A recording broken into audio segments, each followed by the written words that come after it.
saya Muhammad Fakir Ghazali, kelas 12 MIPA 1 Sekolah SMA Fitur Gate akan mempresentasikan hasil karya tulis saya yang berjudul Perancang Filter Kolam Ikan Rumah Sendiri.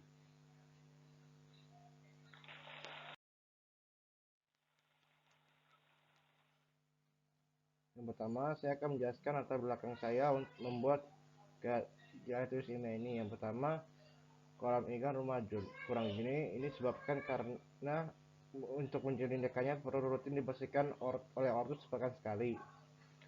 Dan rancangan filter kolam ikan digunakan agar ortus tidak perlu repot-repot membersihkan kolam.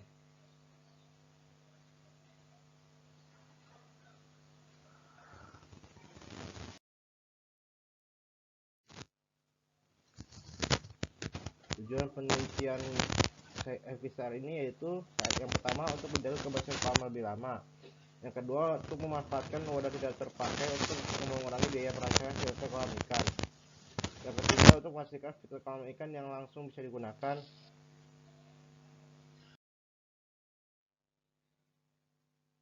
Metodologi penelitian tulis ilmiah saya ini menggunakan metode penelitian analisis deskriptif, yang dimana saya mengamati langsung ke objek dan kemudian menjelaskannya.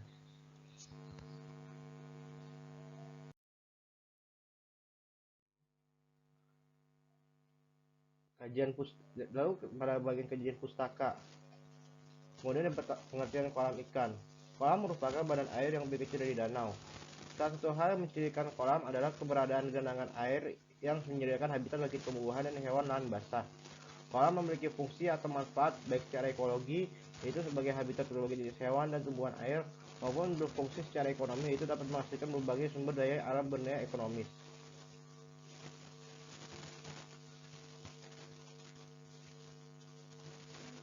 Fakta-fakta yang mempengaruhi kehidupan yang ditemukan di kolam meliputi kedalaman dan durasi ketinggian air, posisi, naungan, ada atau tidaknya saluran masuk dan keluar, efek hewan pengembalaan, dan salinitas. Kemudian jenis sistem kolam berdasarkan pemudayaannya yaitu ada kolam tradisional atau ekstensif, kolam semi intensif, dan kolam intensif. Kolam tradisional atau ekstensif adalah kolam yang digunakan dari kolam tanah, artinya kolam yang keseluruhannya terbuat dari tanah. Keuntungan dari sistem kolam ini adalah ikan bisa mendapatkan pakan alami dari tanah. Kolam semi intensif adalah kolam yang bagian dinding dan pematangnya terbuat dari tembok, entah itu tembok beton, bata, atau lainnya, sedangkan alasnya terbuat dari tanah. Pakan ikan ini bisa menggunakan pakan alami maupun buatan. Kolam intensif adalah kolam yang keseluruhan bagiannya terbuat dari beton. Hal ini bertujuan untuk menghindari kebocoran air kolam. Untuk pakan ikan dari jenis kolam ini menggunakan pakan buatan. Kemudian berdasarkan materi penyusunannya, kolam yaitu ada kolam terpal, kolam tanah, kolam beton atau semen, kolam drum, keramba atau jaring apung, dan kolam plastik.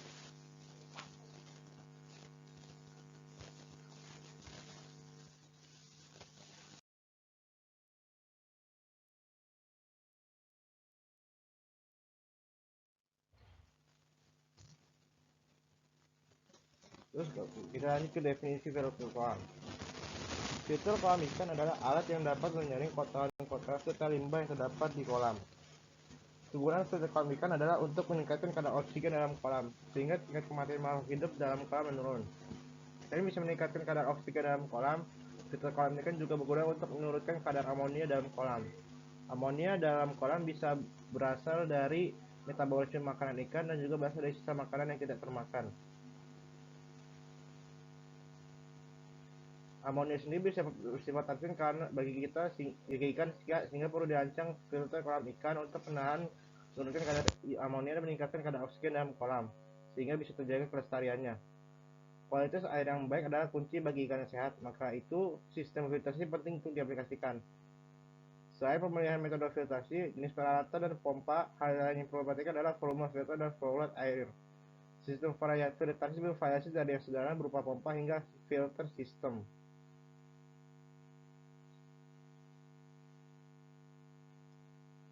Kemudian jenis sistem filter kolam itu ada filter mekanis, filter biologis.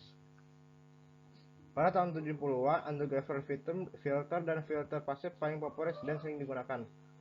Pada tahun 80-an, teknologi ini bisa diganti dengan biobal, bioroda, dan sintetika filtrasi. Pada era 90-an, filtrasi biomekanik semakin populer. Pada jenis filter mekanis, umumnya air terlebih dahulu dialirkan ke ruang terpisah agar partikel buangan padat mengendap karena gravitasi. Adanya sistem siklon atau unit vortex di mana air diputar dan zat padat terbawa ke tengah memberi endapan lebih pada tahap selanjutnya.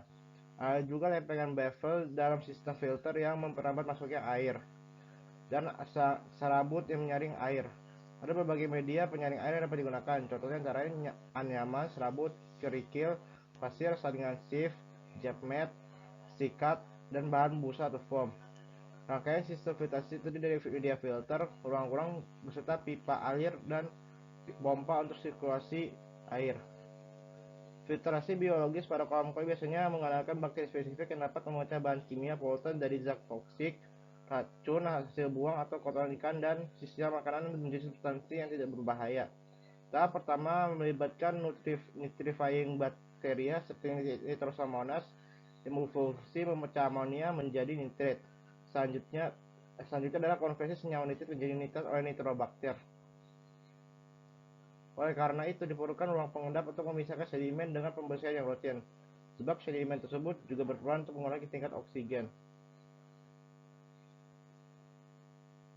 Kemudian ada jenis sistem filter, yaitu ada yang multi chamber, undergraver, dan bucket shower.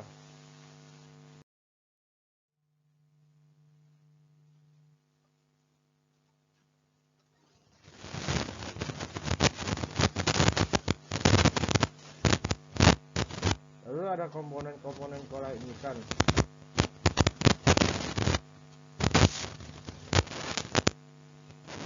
Lalu komponen-komponen kolam ikan itu ada filter biologis, ikan, air, cahaya matahari, dan pompa kolam.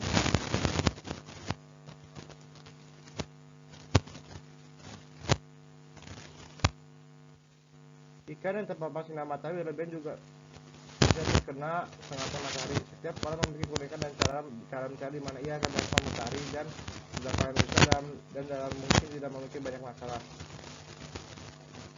Pompa air atau water atau biasa juga disebut powerhead merupakan bagian penting dan utama untuk kolam maupun akuarium sobat pencinta ikan hias. Tanpa adanya pompa air dapat mengakibatkan ikan-ikan yang sobat pelihara mati karena kekurangan oksigen, meskipun ada beberapa jenis ikan hias yang mampu bertahan tanpa oksigen. Ini ada deskripsi kolam. Gambaran kolam ikan tertulis yaitu memiliki ukuran dengan panjang 160 cm, lebar 150 cm, dan tinggi 50 cm, sehingga memiliki volume total 12 desimeter kubik atau liter.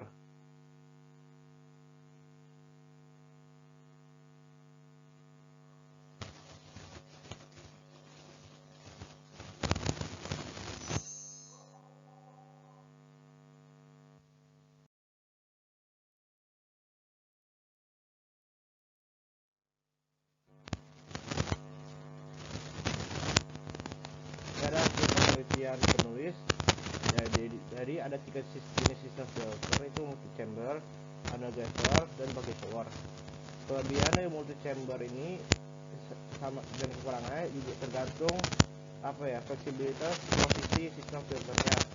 Harganya lumayan terjangkau, yaitu dari 132.000 sampai 145.000 rupiah. Kelebihan dari sistem filter undergraver itu dapat digunakan pada kolam yang memiliki lahan yang terbatas. Sedangkan kekurangannya yaitu sistem pemasangannya ribet karena dipasang di bawah tanah. Harganya itu berkisar antara 30.000 sampai 27.000 rupiah. Sementara bagi shower, kelebihannya itu sistem pemasangannya cukup mudah. Tapi kekurangannya yaitu sistem filternya terlalu tradisional karena terlalu mengandalkan jenis filter biologis. Harganya juga sangat mahal, itu mulai dari 4.250.000 sampai 9.702.000 rupiah.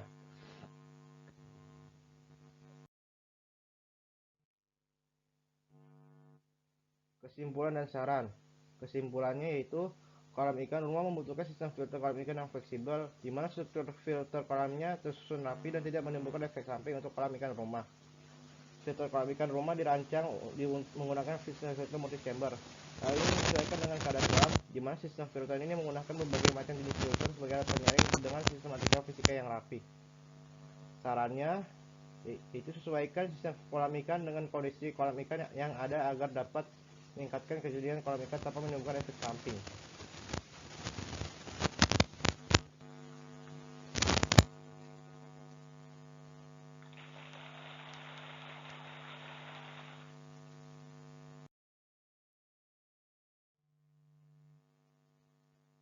Terima kasih telah menyaksikan. Ini adalah closingnya. In Italy call my friends, what? Spaghetti mafia, yo gal, shorty, where you from? She from Shinra Tensei. Tu vuoi beef, io non mangio maiale perché haram. Terima kasih telah menyaksikan. Assalamualaikum warahmatullahi wabarakatuh.